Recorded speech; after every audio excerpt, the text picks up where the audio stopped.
We're with now Victoria DeFrancesco, an MSNBC contributor and professor at the University of Texas. Hogan Gidley is joining me here on set, a Republican strategist. Thank you both for joining us. Hogan, let me start with you. I want to play you something that Donald Trump's campaign manager said this morning on this network on Morning Joe. Listen.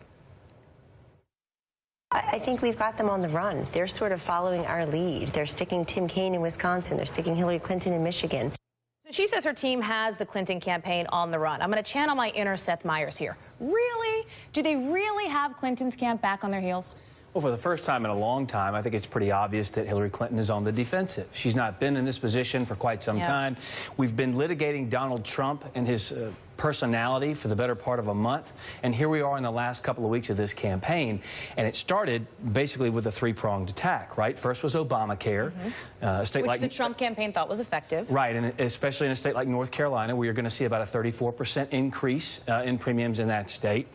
Then we also saw the pay-to-play scandals, the Clinton Incorporated type language, a little muddled for most voters, but they understand there's something fishy there. And then last, of course, is the FBI investigation, and when that reopened, that confirmed a lot of fears and concerns for those independent voters out there who just can't get across the line for Hillary Clinton. But is that enough to overcome the structural advantage that Democrats seem to have right now? Well, I wish those numbers and those things would have occurred about 2 or 3 weeks ago, but this is where the structure and everything we know about politics and how you set up a real campaign comes into play. Hillary Clinton has been doing this for the better part of 8 years, using a lot of Barack Obama's network.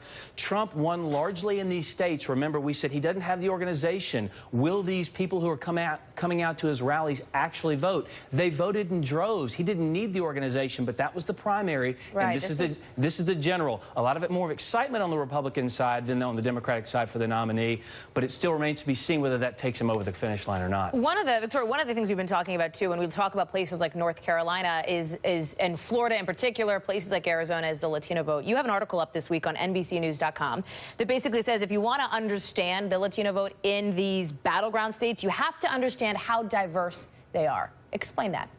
Absolutely, Hallie. So I think Florida is going to be fascinating to watch in terms of the Latino population, because in Florida we have a traditionally Republican population and Cuban Americans who vote Republican, but over the last 3-4 years we've seen a massive growth of the Puerto Rican population in Orlando. A lot of folks leaving the island because of the economic recession, and these Puerto Rican voters tend to side with the Democratic Party. So you have these two strongholds of Latino voters, but will they cancel out their vote in terms of Democrat and Republican? So that's going to be fascinating to watch in Florida. And in Arizona, my home state, a traditionally red state, the growth in the Latino population and the electorate is pushing the state, I'm not going to say toward blue, but toward purple or light red. And the other thing is the anger toward Sheriff Joe Arpaio, towards things that Trump has said. So we're seeing mobilization by anger. How much of that comes out to the polls, we'll see on Tuesday,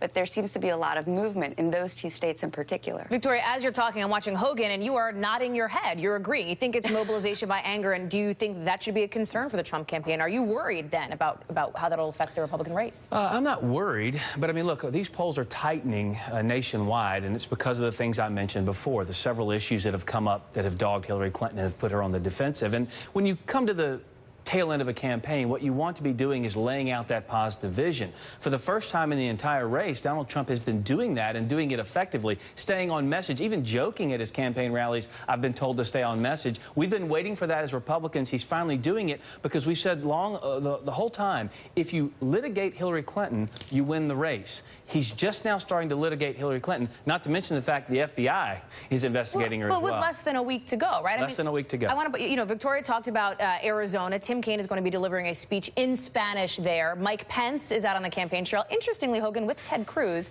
is this... He gave such a strong endorsement of Ted Cruz, as I recall. Is this 2016 or is this 2020? What's Mike Pence doing?